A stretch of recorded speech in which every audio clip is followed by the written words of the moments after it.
Assalamu alaikum wa rahmatullahi wa barakatuh. Alhamdulillah wa salatu wa salamu ala rasulillah wa ala alihi wa sahbihi wa man walaha ma ba'd. Today we have a very special Q&A and we're going to start off by asking Sister Kanwal's question, I think from Canada, I believe, where she asks the Islamic ruling on celebrating Thanksgiving. She asked this last month because Canada has Thanksgiving different than America. And Brother Imad also has emailed a few months ago, and I'm combining both of these, and he is saying that, can you please explain the ruling on various celebrations that we do here in America? He's writing from America, and he begins with Thanksgiving, New Year's, birthdays, marriage anniversaries, Halloweens, Independence Day, Memorial Day, etc. And so today's question is going to briefly discuss the issue regarding celebrations and participating in such celebrations.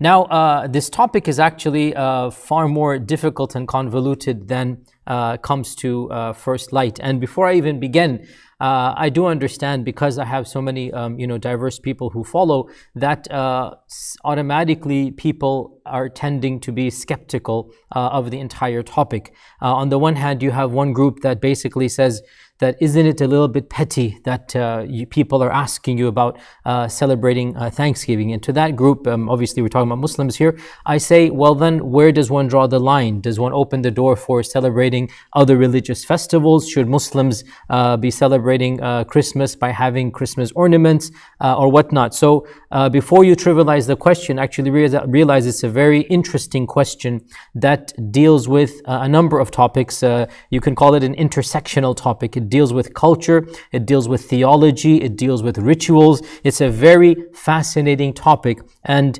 that's one group of people that are skeptical of the entire question. And to them I say, please understand, it's a very reasonable question, and it's one that does have a say in the religion. And the fact that the religion does have a say about everything really is something that we should pride ourselves on, that our religion is a holistic religion. And if the Sharia has nothing to say, then we will say that it is mubah. But the Sharia always has some verdict about anything.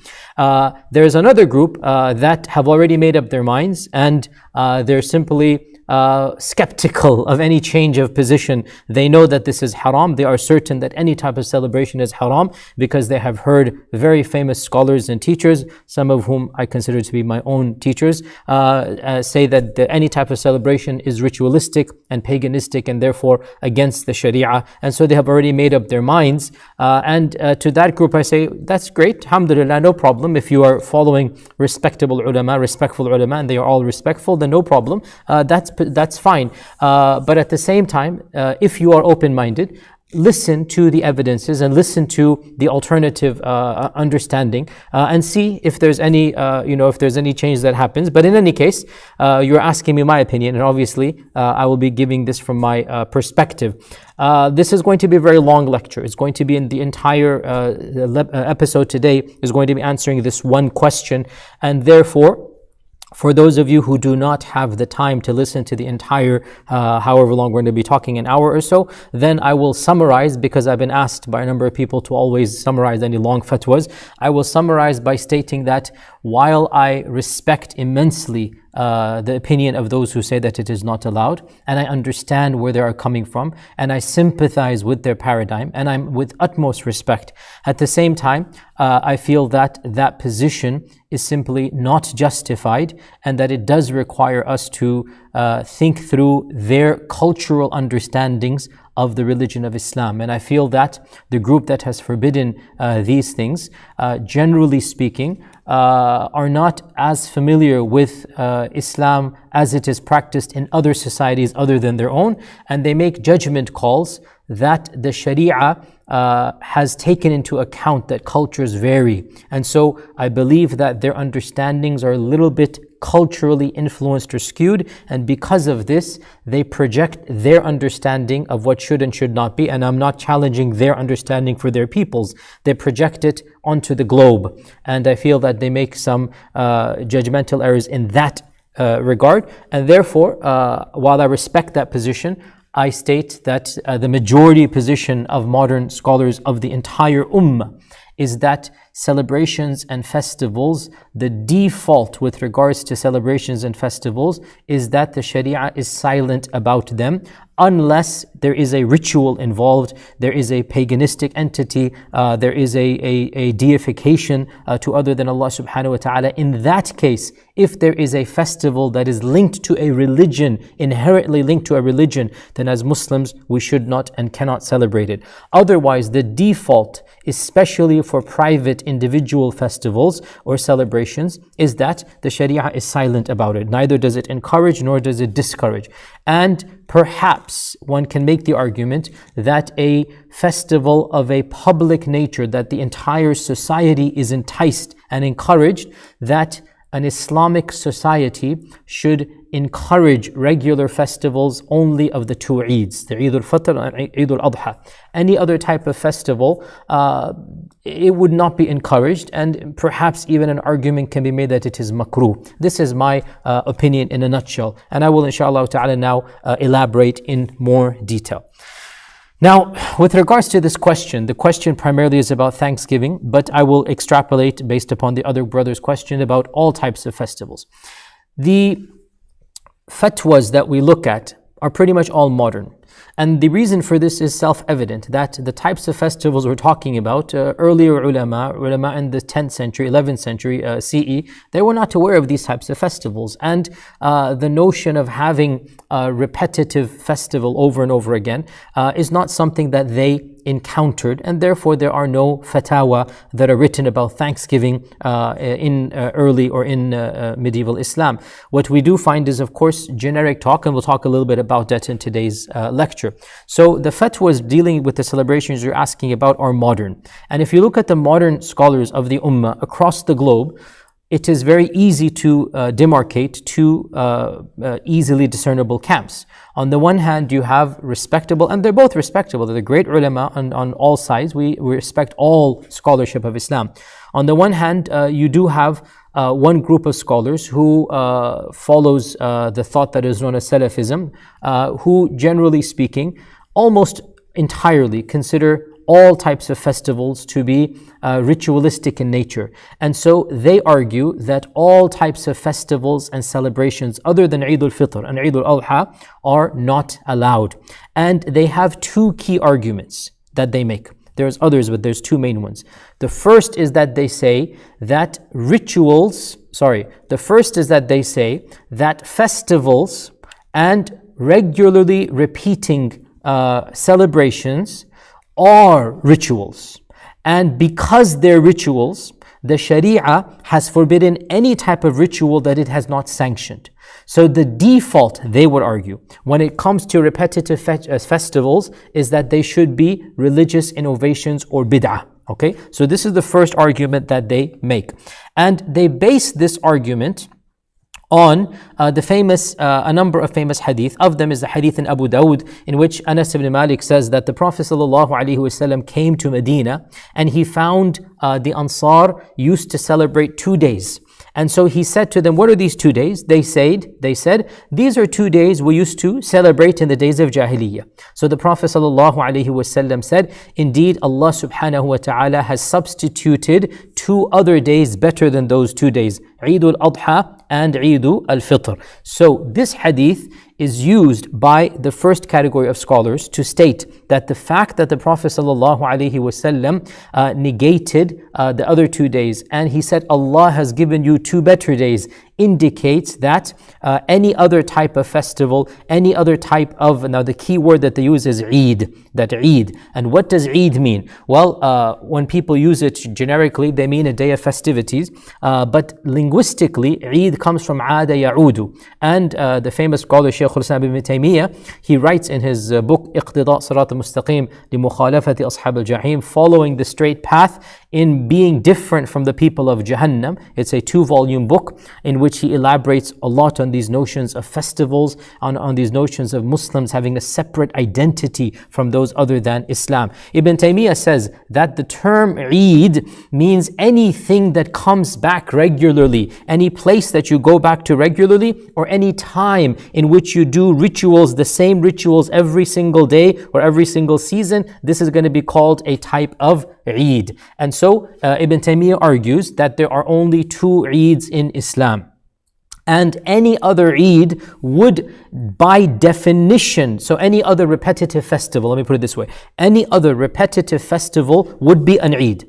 And because Islam only has two Eids, Ibn Taymiyyah argues, any other repetitive festival that an entire society is embracing would constitute a third Eid. And therefore, he says, it is a bid'ah or a religious innovation because festivals are a part of the Sharia. Therefore, even if the festival is secular in nature, he would argue, even if it is something that is not inherently religious, because the Sharia has taken control over regular celebrations, it will be considered religious, and therefore it will be a innovation, a bid'ah into the religion. This is the first argument that is made, that any repetitive public festival is a Eid, and every Eid other than the two Eids is considered to be an innovation. The second argument that Ibn Taymiyyah and those who follow him make is that they say there is an element of imitating those outside of the faith.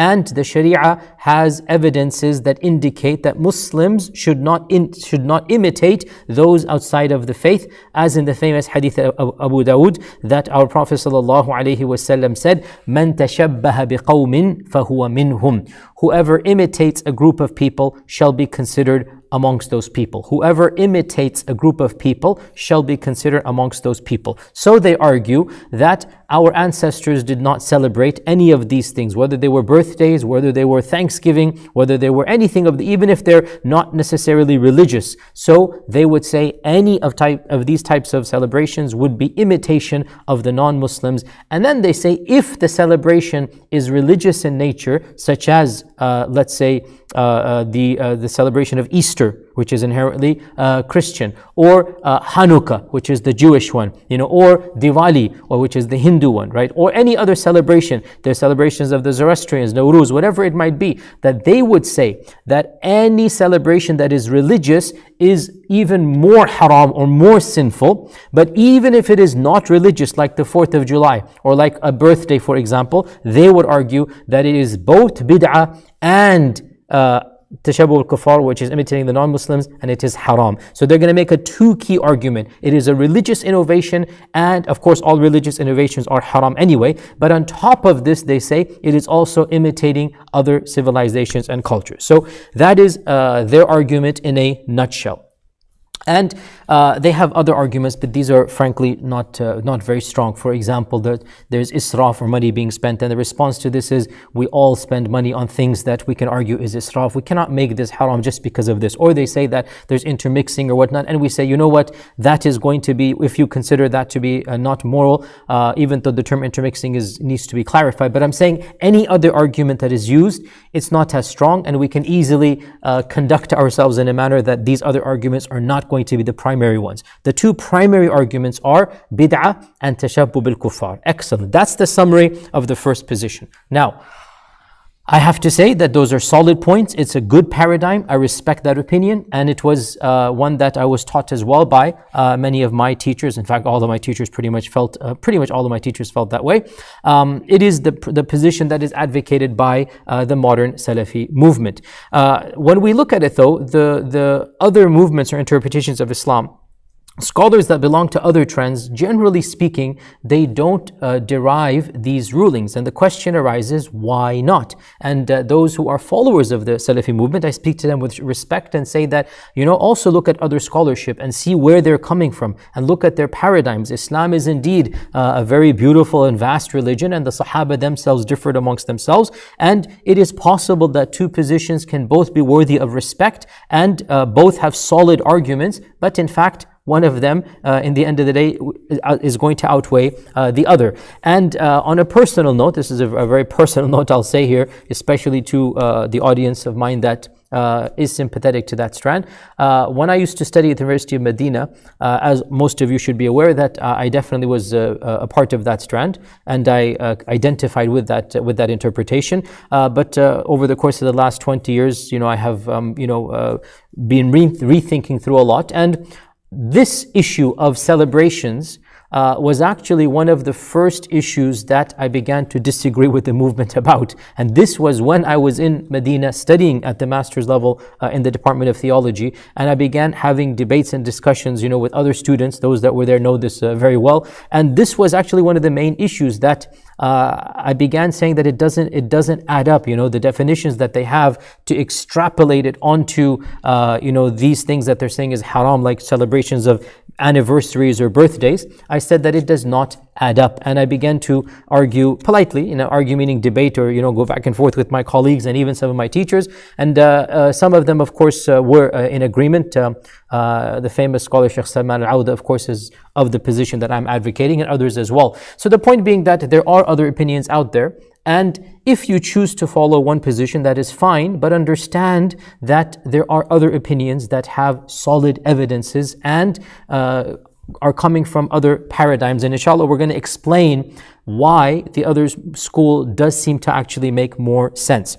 Now, this issue is a little bit technical. We're going to have to go back to definitions. We're going to have to go back to what exactly is a bid'ah, and how do we understand the concept of Eid or celebrations, and what is the perspective of the other schools of thought with regards to these ahadith that the first school brings, and what is the understanding of tashabbuh or imitation. Because here's the point: depending on how you define bid'ah, the rest of your talk is going to be based upon that. How do you define imitating the non-Muslim? The rest of your talk is going to be based upon that. So we have to go back to definitions. We have to go back to the very bases of these concepts and topics. And we need to understand that there are scholars from the very beginning of Islam who have defined bid'ah and understood bid'ah in a very different manner than other scholars. And I actually have a longer talk online, which I don't have time to repeat right now, but you will find it online. And that is entitled Defining Bid'ah. There's an entire topic about how classical ulama define the notion of bid'ah, and the fact that there has been, since the beginning of Islam, an area that has slightly been disputed. That is this bid'ah or is this maslaha mursala? And you can go and look it up over there. There is a little area. There's of course bid'ah that is clear cut, that is contradicting basic understandings. If somebody were to think that, dancing is a way to come close to Allah subhanahu wa ta'ala, pretty much all the scholars would say that this is not the way you come close to Allah. We do not worship Allah, through dance or through music or whatnot. That's something that is well known. At the same time, there is a gray area. And one group of ulama define bid'ah to be that any statement or ritual or action that is done that one expects Allah to reward him by doing, and which has no basis in the Sharia. Okay, this is in fact Ibn Taymiyyah's definition. Now, according to this definition, I argue that celebrating private celebrations can never constitute bid'ah. This is the argument that is made by many scholars of our times. Because when you celebrate an anniversary, when you celebrate a birthday, you are not intending for Allah to reward you as an act of worship. It's a generic festival. So the notion goes, how do you understand bid'ah? And the notion as well of tashabbuh, we're going to come to. How do we understand the issue of tashabbuh? And the issue comes, how does one understand as well the hadith of the people of Medina, the Prophet ﷺ coming and telling them that Allah has substituted for you 2 other days? The response is that if you look at the commentary of this hadith in many of the books of hadith, if you look at how this hadith has been understood, actually at face value, from a standard mainstream usul al-fiqh paradigm. What is usul al-fiqh? Usul al-fiqh is the science that is used to derive rulings from the texts, from the sources. So how do you derive rulings from the sources of the Sharia? What is the methodology to derive? So you have a verse of the Quran or you have a hadith of the Prophet ﷺ. How do you extract from it something is haram or halal, something is mubah or mustahab or makruh? How do you extract? There's a methodology that is called the science of usul al-fiqh. And if you look at these traditions through the mainstream understanding of usul al-fiqh, the wording of the Prophet ﷺ that Allah has substituted 2 days better than those 2 days, from that wording with mainstream usul al-fiqh, you cannot derive tahreem. You simply cannot. Allah has substituted 2 days better than other 2 days. The maximum that you can derive is that celebrations similar to those are makruh. That's what it would say. Allah has substituted 2 days better than that too. That means that the max that can be said is that it is makruh. And also, this hadith, if you wish to use it for celebrations, can only apply to communal celebrations, because that's what the hadith is about. That the Ansar were saying, we have 2 days that we used to celebrate as a community. So you cannot use that hadith to even talk about celebrations in your house, something that you do with your children, with your family, with your friends. That hadith has nothing absolutely to do with the notion of private celebrations. The maximum that one can derive, and actually I am sympathetic to this, no problem, you can quote me on this, that celebrations of a communal nature, societal nature, national nature, celebrations that the entire society is looking forward to in a Muslim land, definitely Eid al-Fitr and Eid al-Adha should be the main ones. Anything other than this, one can argue that it is makruh. One can argue that scholars in particular should not be, cheerleading for any celebrations like a national day or this day or parade day or whatnot. If groups are doing it or the nation is doing it or whatnot, even to argue it is haram from that hadith, it's not possible. But if you say that it is makruh, it's not something that we like. And I agree that any celebration that is done on a regular basis, why should scholars be encouraging? There's always going to be something that is somewhat potentially problematic, such as a national day, for example. Inherently it is permissible to be proud of one's nation and whatnot, but it is possible to become nationalistic. It is possible to think you are better than other people, and these types of things are, feeding into that paradigm. So we have a fine line between being proud of who you are and happy at everybody else, and being proud of who you are and looking down at everybody else. So my point is that the hadith of the Ansar having 2 days, there is an assumption that one group has that it was a non-religious festival. That is an assumption. It is also possible to understand that there were no festivals in the days of Jahiliyyah that were quote-unquote secular in nature. In other words, it is equally plausible to assume the opposite, and that is that the festival that used to occur must have involved some type of paganism, because all festivals of that epoch and era involved false gods. So the argument that it is a quote-unquote secular festival, that is the argument that the first group does, it is a presumption, it is not explicit. And one can flip it around and say, in fact, the Prophet ﷺ through this hadith is forbidding religious festivals, and that is an interpretation that many ulama have. So you can use this hadith to forbid, let's say, Christmas, to forbid Easter, because that is a festival. Back in the day, religion and society were always together. There was no such thing as such a public event without religiosity, without some element of servitude to their false gods. So the notion that this festival was not religious is an assumption, and it is true to make a counterclaim. Number one. Number two, we said that from an usul al-fiqh perspective, this hadith, in reality, the max that you can use, and I don't have a problem if it were to go that way, and as I said, I am sympathetic to that, is to say that it is makruh to have a national festival that everybody is celebrating publicly. But you cannot derive from this hadith that it has anything to do with a personal celebration. And this is, by the way, what I'm teaching you here, what I'm saying now, this is exactly what I was saying literally 25 years ago, more than that actually, when I was in Medina and still ascribing to that school. And the point number three, Ibn Taymiyyah himself, if you go back to his writings, and I encourage all of you to do that, and I've said this many times with my respect that many of those who follow this great alim, they misquote him or they misunderstand him. Ibn Taymiyyah never spoke about personal individual festivals. He was speaking about communal festivals. Therefore, to celebrate a national day, for example, definitely Ibn Taymiyyah would have said that that is not to be done. Ibn Taymiyyah would have argued that it is haram. I respect that. I understand that. I personally argue that the maximum can be said it is makruh. But Ibn Taymiyyah himself never spoke about individual personal celebrations, such as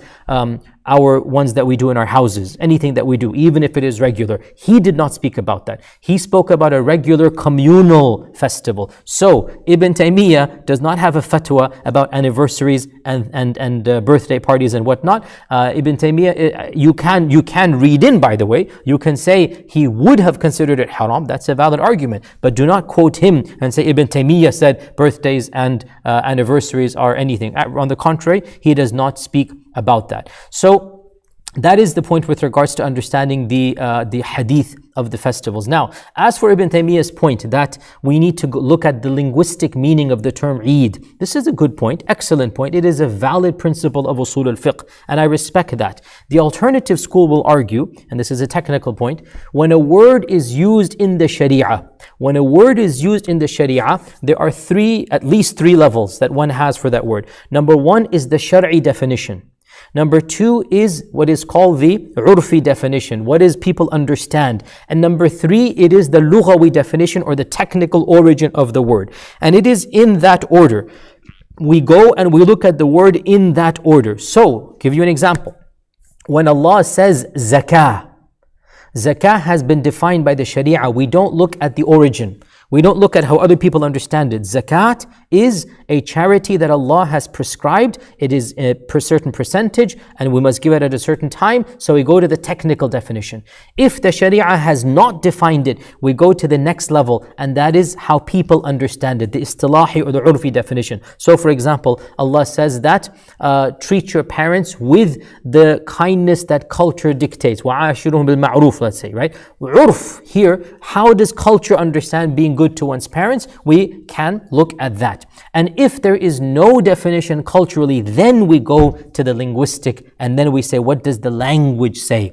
And in this particular case, when the Prophet ﷺ is using the term Eid, the other group would argue there is no need to go to the third when the second one is understood. And the second one is, it is a celebration that is inherently religious. It is a celebration because the term Eid was always used for a religious celebration. So the point is that the first group, which is the Ibn Taymiyyah group, is arguing any celebration constitutes Eid. And the second group is arguing, no, what has been forbidden by the Sharia is a celebration that is inherently religious, i.e. Hanukkah or Easter or Christmas. That is what the Sharia forbids. So it goes back to how you look at the term Eid and which level of definition do you want to go back to. And again, this is an interesting point, goes back to usul al-fiqh. So from the perspective of the other school, they would not look at the fact that something is repeating back and back. They're not concerned with the linguistic definition because that's going one level down. It has already been defined by how it is understood by the people that the Prophet ﷺ is speaking to.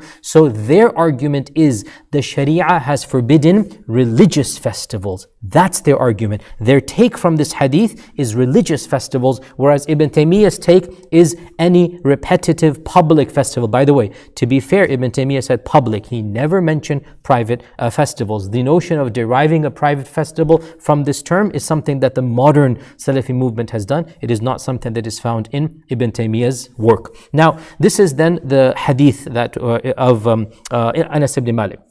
The next argument that is used is the notion of tashabbuh. The notion of imitating non-Islamic cultures and civilizations. And this, in my humble opinion, is an extremely tenuous, weak argument to be made. And that is because the camp that uses this understanding is not able to provide a clear-cut definition, a solid definition, a consistent definition that they can then apply to their own lives. We have to be very clear. When something is forbidden, let's say tashabbuh bil kuffar, the concept of imitating other civilizations, we need to be very, very clear. Demarcate the rule. Give us the maxim. What constitutes imitation? What is allowed and what is not allowed. And by the way, even Ibn Taymiyyah argued in his book Iqtida as-Sirat al-Mustaqim that imitating non-Muslims is something that is completely contextual. It changes from time to place to society to culture. And in fact, Ibn Taymiyyah explicitly argues that even your understanding, your environment will have an impact. For example, he says, if a Muslim is living in a non-Muslim land, we don't expect him to dress like the people of his land back home. He may dress with his own surroundings if that is what will be beneficial for him, because in that case he is not going out of his way to imitate. Here's the point here. Ibn Taymiyyah himself understood that the notion of tashabbuh is contextual, and my polite argument is that those scholars from one region of the world who make a blanket call of everything being tashabbuh, they are not understanding that tashabbuh is relative, and what might be tashabbuh for one of their own sons in the villages of Saudi Arabia is not necessarily tashabbuh for somebody born and raised over here. And that is the fundamental problem of using the tashabbuh card, is that it is culturally relative. And another thing that can be said to be very pedantic, to be very advanced here, is that the notion of being different from other faith traditions was only revealed, and it only came towards the end of Islam, when Islam had the upper hand politically. Throughout the Meccan period and throughout the early Madani period, the Prophet ﷺ in fact liked to conform with the Ahli Kitab, as many narrations show. And from this, a number of our ulama have derived that the notion of being different is something that Muslims are required to do when they are in their lands and have the upper hand, that they now demonstrate the superiority of Islam even via culture. However, when that is not the case, the Sharia does not require you to be different in the cultures of the peoples around you. And we also need to understand that tashabbuh is contextual. It changes from time to time and place to place. And we have to be very clear what comes under tashabbuh. And I'm going to use some humorous examples, but let's be very blunt here, right? Most of us came from overseas. My grandparents were born in India. My parents raised in Pakistan. My grandfather, as far as I'm aware, pretty sure he never ate a burger in his life. He never ate a steak in his life. Is it tashabbuh if his grandson loves, burgers and steaks? I mean, medium rare steaks, remember, medium rare, very important. Is it tashabbuh that I have a philosophy of food that is different? Cultures, clothing varies from time to place.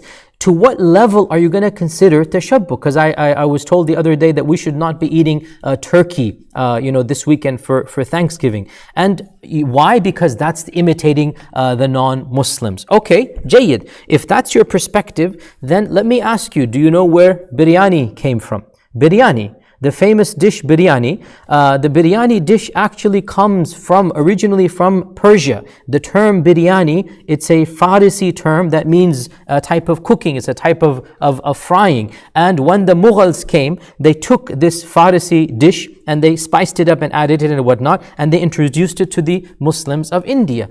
What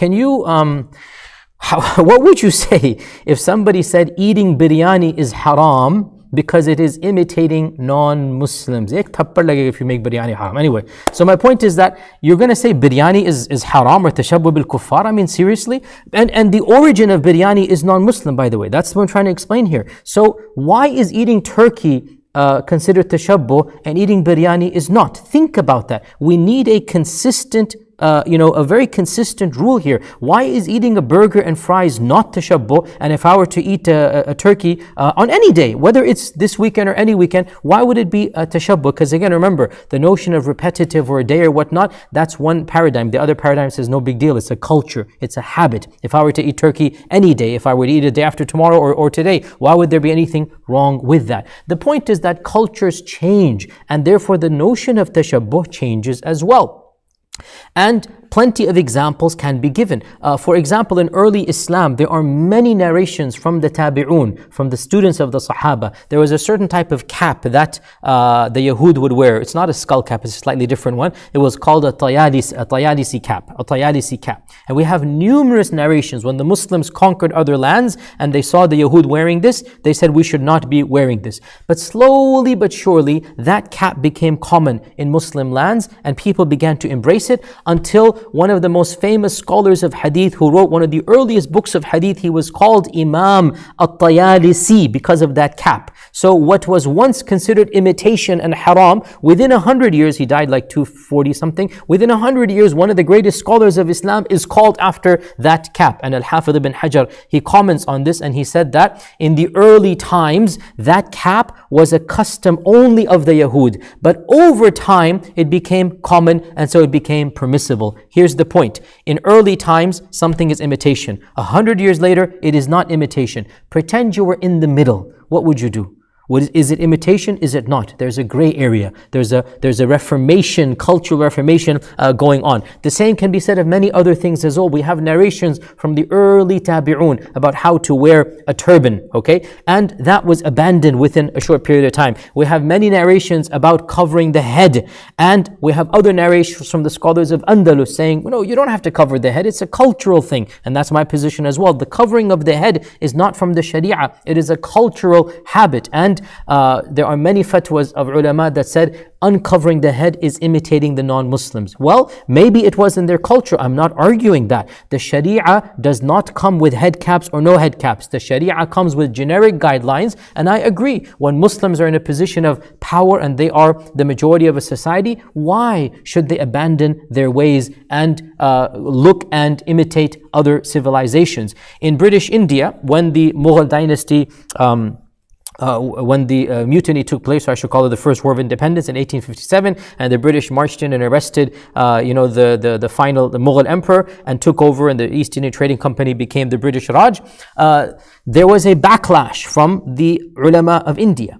And a number of fatwa were given, famous fatwa. A certain Maulvi Abdul Hayy as-Surati, he wrote a treatise in which the entire treatise was about it is haram to dress like the British and to wear coats and pants. And he said Angrez ki topi, like to wearing the hat of the British, is haram and sinful. You know, I agree with that fatwa that in 1860, if you were a Muslim in India, why would you leave the culture of your people and dress like the occupiers? Why would you do that? But you see, should we take Imam as-Surati's treatise of 150 years ago and then apply it in America? I just gave you the example of the Tayalis. I gave you the example of other things as well, that these things change over time.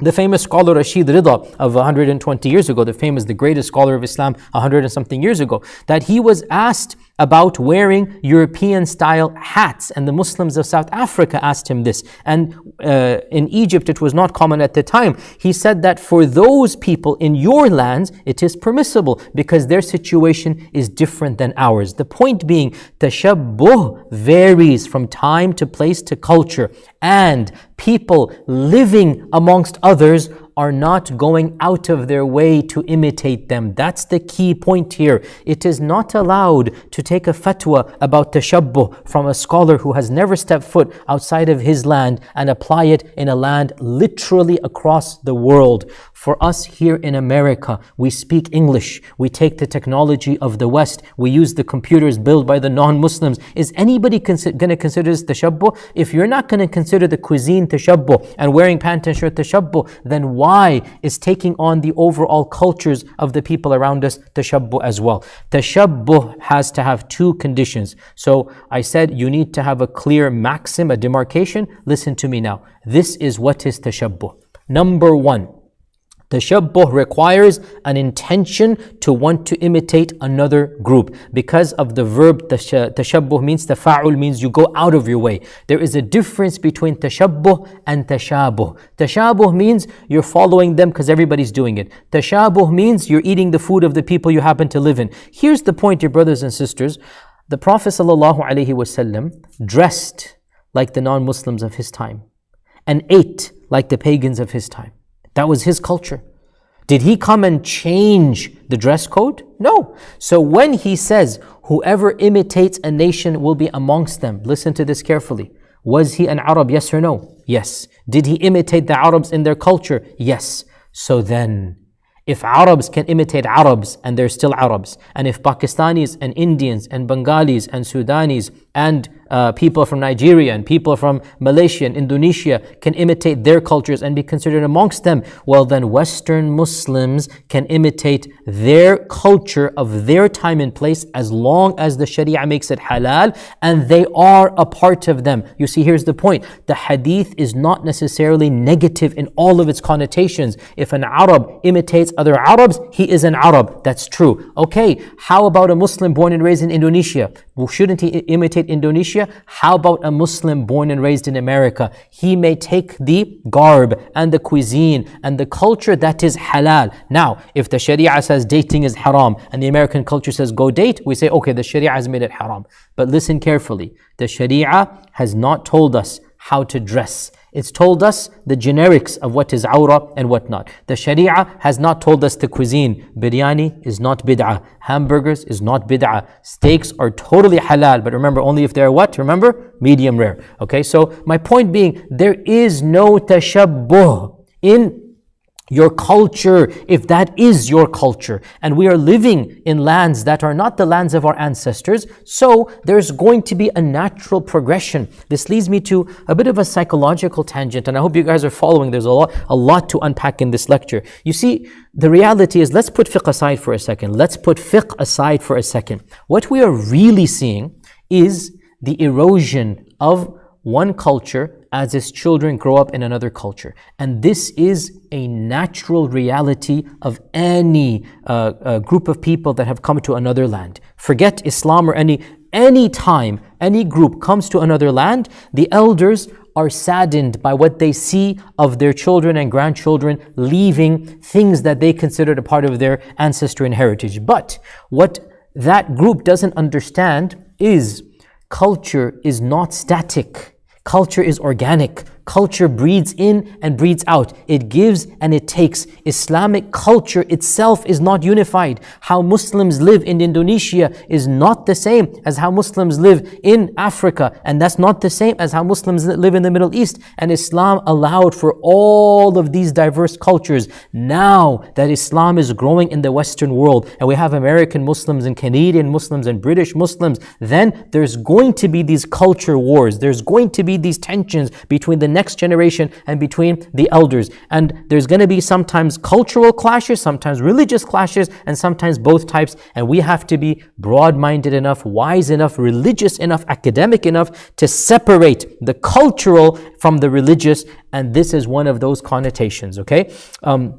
The reality, again, to be personal here, I remember even growing up, Allah blessed me to be with my grandmother. She used to live here before she passed away. She died in America. And so I grew up and she was in our household. And she did not speak English, right? And she was obviously very frustrated at all of her grandchildren, not being as Indian Pakistani as she would like them to be, and she would call us Angrez ke aulad, you are the children of the British, because again, that's the term, British, because from her time, 1920s, when she's growing up, to act like this and speak like this and have American English or whatever, she's considering this to be British, customs and culture. And there's an element of truth that she feels saddened that her own children, grandchildren are not going to speak the language as fluently as her, the adab and whatnot. It's a part of life though. You just have to be very pragmatic and understand you're not going to save the heritage that you cherish. What you need to save is the religion. And therefore we need to have a frank conversation.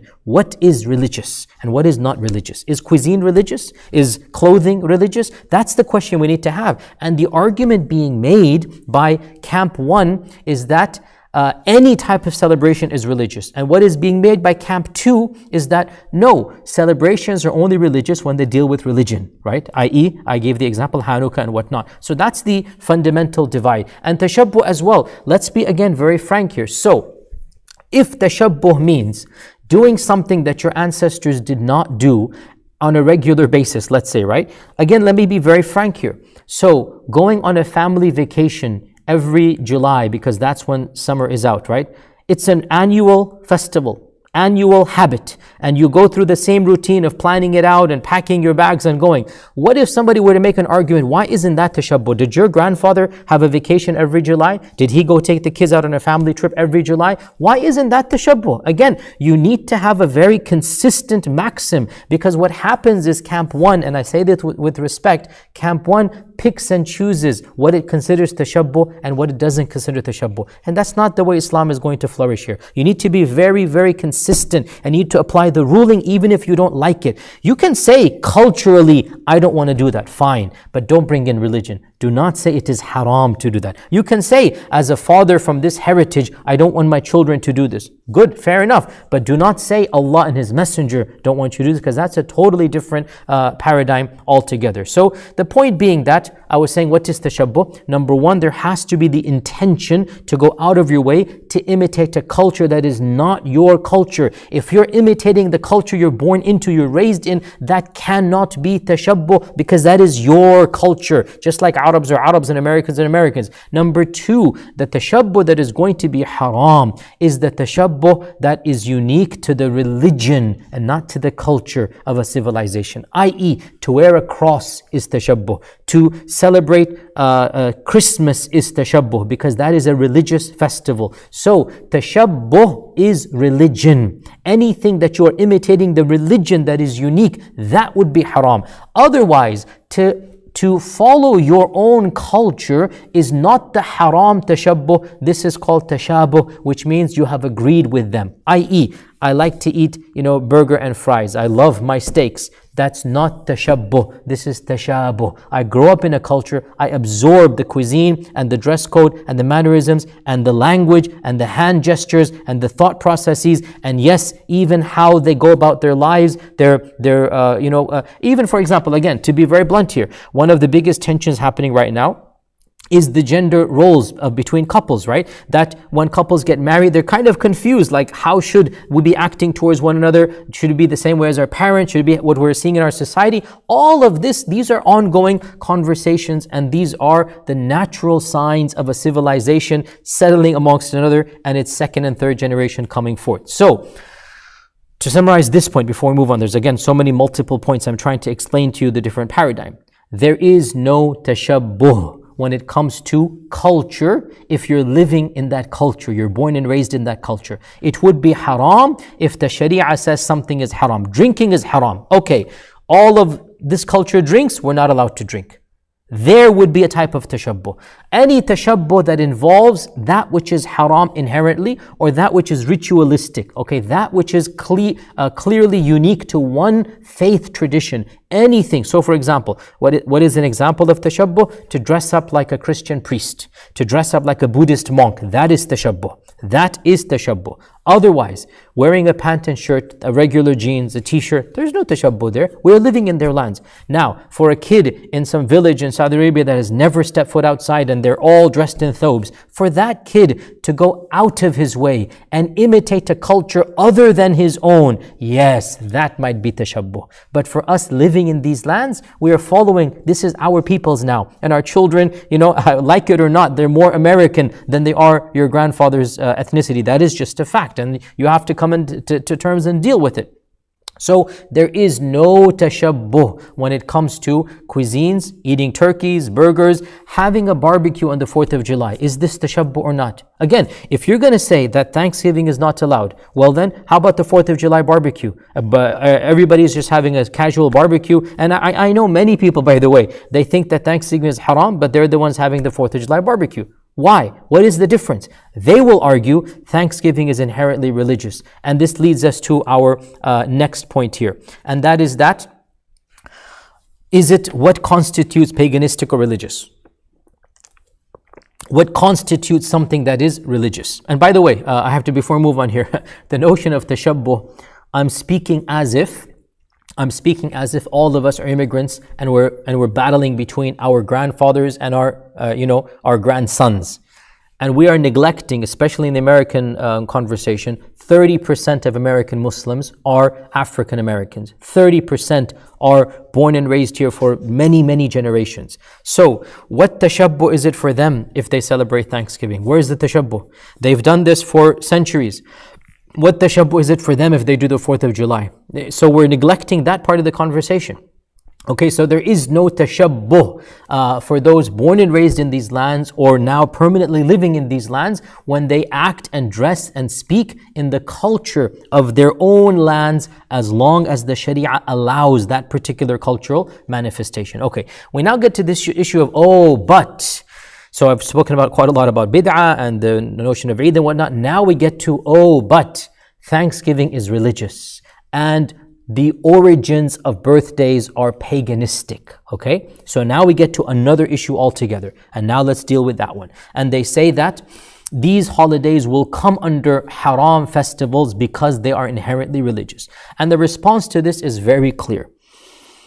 We base the ruling on whether something is religious or not based upon how it is perceived, and not based upon its origin in forgotten antiquity. Do people associate religion with this practice? Do they associate the worship of other than God? Do they associate another religion with this? If so, then yes, it is a religious festival. Or is it generic and celebrated by people of all faiths and no faiths, and it has become disconnected completely from its antiquity, from its ancient history? And in fact, you have no alternative except to follow the position that you must look at today's understanding and not yesterday's or 1,000 years ago. And I'll give you some simple example. The vast majority of you who are critical of these types of things that are deemed to be haram, you yourselves are using things in your daily life that have pagan origins. Okay, in fact, I can quote you literally. I have a list of, in a longer lecture that I've given, dozens of things. We can start with the days of the week. If you were to really be consistent, it would be shirk and haram for you to say Monday or Sunday or Tuesday or Wednesday, because the term Wednesday comes from the Greek god Odin. Woden, they pronounced him, and so they honored him by saying Wednesday. And Sunday was meant to honor the god of the sun, and Monday was meant to honor the god of the moon. And the months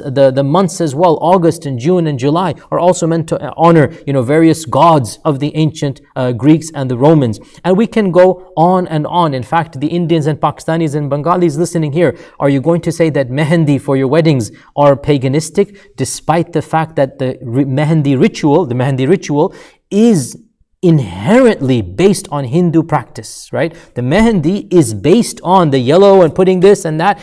This is literally coming straight out of Hinduism. But when Muslims embraced Islam, they cut off the paganistic roots and they kept this festival as a part of their wedding feast. And no Muslim in India, Pakistan, Bangladesh, Nepal, no Muslim who celebrates the mehendi of the wedding even thinks that it has a Hindu origin. So what is the ruling based on? Is it based on 1,000 years ago, or is it based on right here and now? And I'm arguing you must live your life based upon the here and now, or else you will be forced to go through each and even the letter T, by the way, is most likely based upon the cross. Are you going to now stop using the letter T in everything that you write? So we have to be consistent, dear brothers and sisters. All too often, this topic, people become emotional and they don't really think things through, which is why I said we need to be very frank about what the Sharia allows, what the Sharia does not allow.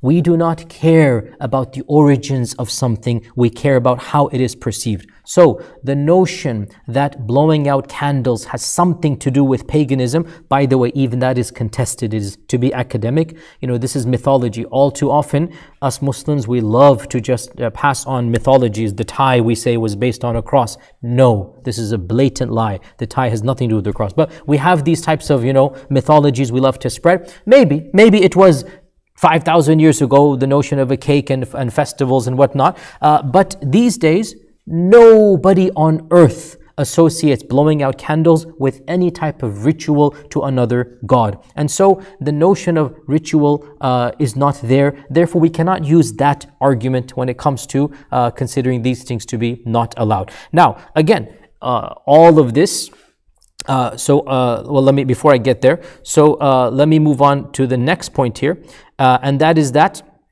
the notion, therefore, of the example I had the example. So actually, there's an example from the Sharia that we can use here to also help us prove this point.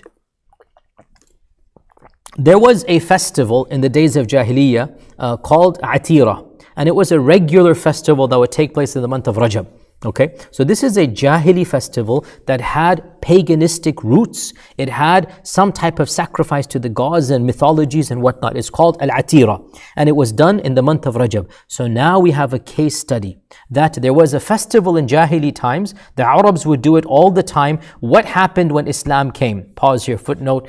This is a controversy amongst the madhahib, but the position that seems to be the best is that the Shafi'i school and others, they reconcile a number of apparently contradictory hadith in this regard, and they have a very clear position in this regard. So the festival is called Atira. It was done in the month of Rajab, and we have sets of hadith that seem to conflict with one another. For example, one hadith says there is no atira in Islam, and the other hadith says whoever wants to do atira, let him, whoever doesn't, then let him as well. And the Shafi'i school and many of the Hanbali scholars as well, and this seems to be the correct position, they interpreted these sets of hadith very easily. And this is, I think, the obvious interpretation. And that is that when the Prophet ﷺ is negating there is no atira, he is negating the paganism. He is negating the notion of it being linked to a idol and the superstition that was there. We don't have to go into all the superstition. And when he affirmed, whoever wants to do atira, let him do it. Whoever doesn't, let him. He is talking about the slaughtering of the animal and the feeding of the guests, which is basically the festival. Okay, so he negated the paganistic element, and then he said, whoever wants to, have the meat, no problem. Whoever doesn't, no problem. In other words, religion has nothing to do with eating the meat or not, right? And this is the interpretation of a number of ulama, and it seems to be the strongest interpretation. So, based on this is essentially what Thanksgiving is. This is essentially what all of these other private festivals are. That there is no association with any worship to other than Allah subhanahu wa ta'ala. Now, by the way, with regards to Thanksgiving, if you want to be very woke and you want to say this is a commemoration of the massacre, etc., totally fine. I'm not telling you to celebrate. You may use that card and you may say, I'm not going to celebrate because people were massacred and it's imperialism and the invasion of the Europeans and Columbus didn't discover America. And you're all right, excellent. But do not bring in the Sharia and say Allah and His Messenger. Say that this is an unethical celebration because of the fact that it perpetrated X, Y, and Z. No problem. You have the right to say that. My job here is to tell you what the Sharia says. The Sharia does not have a ruling on repetitive personal celebrations. That's what I'm telling you. You don't want to celebrate? Good for you. It's better for your money, better for your whatnot. But do not bring in the Islam card and say Allah has forbidden or the Messenger ﷺ has forbidden personal private celebrations, because the Sharia is silent on those celebrations. So the next point is that there is no notion of origin. We're not interested in origin, we're interested in how it is culturally perceived. And we can test this by looking at who celebrates the festival. So, do Jews, do Jews celebrate Christmas? Now you will say, I have a Jewish friend that does, so you're right, maybe you do. But generally speaking, do Jews celebrate Christmas? No, they don't. Do Christians celebrate Hanukkah? No, they don't. These are religious festivals. We look at the norm. We don't look at the outliers. We'll always find some people that break the rule. Generally speaking, Christians celebrate Christmas. Jews celebrate Hanukkah. Other faith traditions celebrate other festivals. These are the festivals that we are not allowed to imitate. Okay. Do Jews, Christians, Buddhists, agnostics, atheists, everybody, do they celebrate Thanksgiving? Yes, they do. In fact, Thanksgiving is one of the most American celebrations.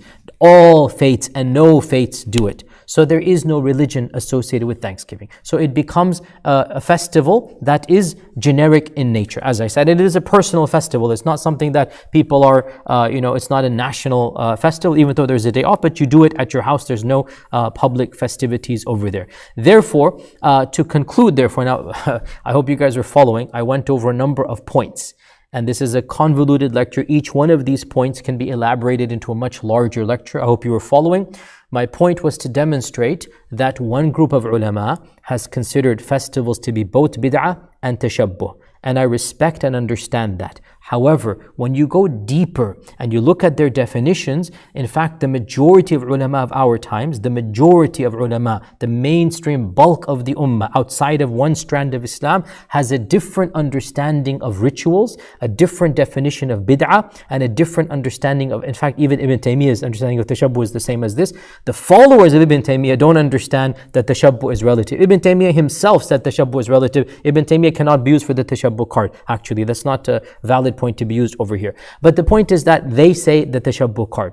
In response to this, we say the majority of the ummah does not view any type of festivals that are not religious in nature to be dictated by the Sharia. It is neutral. So, if you choose to celebrate or you choose not to celebrate, the Sharia is silent on it. Now, if you bring in something haram, that's something else. If there's going to be alcohol, well then obviously we're not talking about the festival, we're talking about the alcohol over there. If you bring in something that is inherently evil, so that is not intrinsically linked to the celebration itself. So, to summarize therefore, we can divide festivals into a number of categories. The first category are festivals that are inherently associated with another religion, and they're understood to be religious in nature. Examples are Easter and Hanukkah and Christmas. The default with regards to all such festivals is that it is impermissible for Muslims to adopt the rituals and the customs of those festivals, much less to actually celebrate. Because we are a people whom Allah has given two Eids, and the Hadith of Anas applies in this category according to the majority interpretation, that we do not have a religious festival other than those two festivals. The second category of festivals are community festivals that are encouraged by society but are not religious in nature. And the two classic examples for this are the 4th of July and the Thanksgiving of North America. I believe that Thanksgiving is not universal in most other countries, but America, Canada have their versions of Thanksgiving. And these festivals, I would argue, the Sharia inherently is silent on them. The max that can be said is that there is a potential of it becoming makruh if society, if Muslims began to adopt or encourage this to be a competition somehow with the Eid al-Fitr and Eid al-Adha, which I don't see happening. Otherwise, the default is that these are not something that the Sharia has anything to say about. Therefore, if you choose not to celebrate, no problem. And if you choose to have a turkey on Thanksgiving or to have a barbecue on the 4th of July, no problem. The Sharia is not telling you either this or that. There is no tashabbuh when you are doing everything else. Why is eating a hamburger on the 4th of July tashabbuh and wearing pant and shirt is not tashabbuh? I'm asking you for a solid maxim and you cannot give it to me. So that's why I'm saying, I know it's emotional, I know you think, but the religion is not going to be destroyed if you eat a hamburger on halal, must be zabiha, on the 4th of July, or eat turkey on Thanksgiving, because you're doing everything else. You're speaking their languages, our language now. Stop this there and us. We are a part of this culture now. We are now, your children are far more American than your ancestors were. Okay, we have to deal with it now. We have to get over this notion of us versus them cultural wise. There is an us versus other faiths. We have to teach our children our theology, our aqidah, our rituals. But culture, these are going to be ongoing things, and generally speaking, as generations go on, they will adopt more and more of the culture of the people of this land, because this is their land and our land. That is the reality. So, second is culture, is festivals of a communal nature. Now, and I said that the default is that their Sharia is silent on them. Now, some of these festivals are in between categories 1 and 2, i.e., there is still an element of religion, but it is not fully religious. And I think the best example for this is Halloween, where Halloween is still not a fully secular holiday, in that there's still a very clear association with the jinn and shayateen and devils and whatnot. And therefore, I think definitely an argument can be made that these types of festivals are closer to category 1 than they are to category 2. And it is definitely safer for the Muslims to avoid, that category. So we don't want our children to dress up like shayateen. We don't want to flirt with Satanism and whatnot. And it is definitely best because there's clear elements of paganism. Now, if somebody were to argue that in the the subculture I live in, whatever, suburb or whatnot, that notion is gone. I can see, and again, this goes back to, remember we talked about, point A in time, it is tashabbuh, point B in time, it is not tashabbuh. In the middle, there's going to be that balance or whatnot. Many of these festivals, Thanksgiving, for example, might have been very religious when the pilgrims did it. Right? When the pilgrims did it, it would have been the inherent definition of religion, but over time it became completely secular. It is very possible 100 years from now, the way things are headed, might be that Christmas will become totally secular. It might be, I'm just saying. And no notion of Christianity will be left with it. When that happens, it will be like the mehendi of our brides as well. And I know it sounds shocking or whatnot, but that is the reality. That when that happens, the verdict will change as well. But for right now, as we speak, the year is 2020 when I'm giving this lecture. For right now, as we speak, generally speaking, it is understood that Christmas is a Christian holiday. I understand that is changing over time, but right now, the association is very clear. And because of this, we say Muslims do not do this. When that association is totally gone, then it will be like using the word Monday to describe Yawm al-Ithnain. We don't say Yawm al-Ithnain, we say Monday, the moon day. And we have no association with the moon god, even though when that day was done, that association was intrinsically linked, and it was meant to venerate. Every Monday would be a veneration of the moon god. It is now gone, and it is halal, alhamdulillah, to say Monday. So the ruling is based upon the existence of the cause, al-illah. And when the cause is gone, the ruling will be gone as well. So the second category is communal festivals. We said festivals that have no religious inherent value, completely halal. There are some that are in the middle, and therefore they should be definitely avoided on the safer side. The third type of festival is a personal celebration that a person does in his or her own life, and it's not a communal one. And this, I am firmly a believer that this is neither bid'ah nor tashabbuh. There is no cause to forbid something of this nature. It cannot be a bid'ah because you do not expect Allah to reward you for celebrating the birthday of your son. And it is not tashabbuh because everybody's doing it. Your own culture is doing it. And by the way, with my utmost respect, the very culture that says it is tashabbuh, their own culture has adopted this practice as well. Their own children are doing it. And, again, I'm sorry to be blunt here, but in their own dress and their mannerisms and their code and whatnot, there is so much tashabbuh. Their ancestors do not wear watches, by the way, and all of them are wearing watches. Their ancestors do not wear the type of garment, or to be brutally honest, I said this to one of my colleagues when I was having a polite back and forth. I said, the people that are saying tashabbuh did not wear undergarments. They're talking about tashabbuh, the undergarments that everybody's wearing now. I'm talking about the undergarments, right? That was not worn by their grandfathers. Is that tashabbuh, right? So we need the we need the clear-cut ruling. What constitutes tashabbuh? Why are you picking and choosing what constitutes tashabbuh? In the end of the day, the only clear-cut tashabbuh is going to be when you imitate the religious festivals and practices of another nation, or you imitate another civilization because you have an inferiority complex, not your own civilization. That cannot be tashabbuh. So personal celebrations cannot be dictated by the Sharia, and the default is that it is completely permissible. So my position is that birthdays and anniversaries and whatnot, it is mubah. I'm not saying it's mustahab, it is mubah. And really think about it, really honestly. Do you really think that the Sharia would forbid a husband and wife being romantic on their wedding day every year? What the Sharia wants to increase love. The Sharia wants the marriage to succeed. It's of the goals of the Sharia. And the culture we have been in, we have absorbed that, on that day, let's make it special. Let's go out to a romantic restaurant. Let's have a romantic evening together. And I'm being brutally honest here. Do you really think that something in our Quran and Sunnah forbids the couple to be romantic on the night that they got married? So what if it's the Gregorian calendar? They're not expecting to come closer to Allah. It's not an act of worship. That's the point here. They're not expecting a reward for going to a romantic restaurant. Dare I say, they should expect a reward if their intention is right. They want the marriage to succeed, inshaAllah ta'ala. But my point is that, dear brothers and sisters, I know this is a sensitive topic. I know some of you are just waiting to release the refutation videos on this. I know a lot of people think that by opening this door, you're opening the destruction of Islam.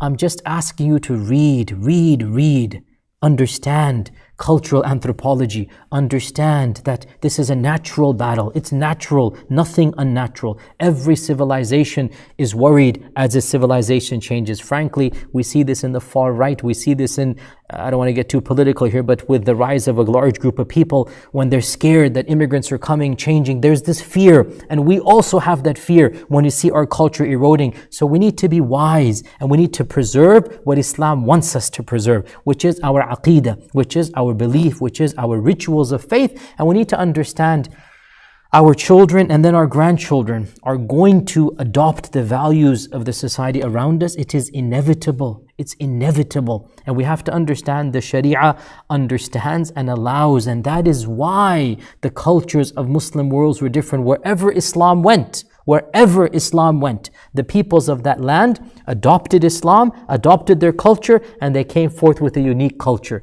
This is going to happen in America and England and Canada and Australia and all Western lands as well. That we've adopted the culture of this land, we have our faith, and we're going to produce a subculture of Muslim Americans. We're going to have to accept this reality. And my argument is that personal festivals are not rituals. Personal festivals are mubah. Now, you want to argue that there's other issues here, for example, israf and whatnot. I say, okay, don't celebrate. And again, for the record, I have never had a birthday party in my life, for the record. My parents did not grow up that way. They did not, have a birthday party for me. And never once did I have a celebration, people come and whatnot. It's not something that I do. Even as I say it is halal, I will say honestly, this is my personal opinion as Yasir Qadhi, personal opinion. I think it is a bit childish if an adult throws a birthday party. That's my opinion. But you see, brothers and sisters, my opinion doesn't become sharia. And the opinion of ulama 5,000 miles away of what constitutes tashabbuh does not become sharia. It is not haram if a 50-year-old throws a birthday party. Haram is a big word. You can say, I don't think it's befitting the dignity. Okay, that's your opinion. Maybe he thinks it's befitting his dignity. The Sharia is not based on our whims. We have to be very, very crystal clear. Did Allah and His Messenger forbid something of this nature? What if he were to buy a house and he wants to throw a party? Is that, we would all say, that makes a lot of sense. Yes, we want to do that. Okay, so he's reached 50 and he thinks it's a good idea. Okay, I'm not going to say anything. It's my opinion that I would not do that. But it's his opinion, he wants to do it. We don't bring in Islam when Islam itself is quiet on this. You can personally choose not to, that's your prerogative, but do not say Allah and His Messenger have forbidden when it is not the case. Birthdays cannot be bid'ah because you're not expecting Allah's reward. It is not tashabbuh because it is the culture we're living in. Everybody's doing it, and head to toe we are imitating other cultures. It is our culture. We're not going outside of our culture. There is no religion involved. Even if there is a pagan origin, we are surrounded by pagan origin things that we don't even think twice about, and they are not haram if they are not intrinsically linked to other faith traditions. And any other thing you might bring in, they are incidental. If there is, things that are haram at that party, you will say that is haram, but don't make the entire thing haram. So I hope that inshallah ta'ala it is clear. To conclude, therefore, the position that I follow, it is haram to celebrate religious festivals. Any other type of festival, it is mubah. Mubah. You want to do it, do it. You don't want to do it, don't do it. But definitely do not make this a thing that you make a huge importance out of, because we have two main festivals and we should really make only two festivals excited for the community and something that the community looks forward to as an ummah. We only have two festivals that we celebrate as an ummah. As for what we do privately, you have graduated, you want to throw a party because you got a new house, you got a new job, or anything of this nature, the Sharia is quiet on. It's your business. You want to have invite family and friends over if you turn a certain age, you celebrate a milestone in your life, your marriage anniversary, your child becomes 5 or 6. There is nothing intrinsically related to the Sharia when it comes to these personal things. And indeed, Allah subhanahu wa ta'ala knows best. I hope that inshallah that clarifies this answer. And until next week, jazakumullahu khairan. Wassalamu alaikum wa rahmatullahi wa barakatuh. فيا ذلي ويا خجلي إذا ما قال لي ربي أما استحييته تعصيني ولا تخشى من العتب وتخفي الذنب عن خلقي وتأبى في الهوى قربي فتب مما جنيت عسى تعود إلى رضا الرب تعود إلى رضا الرب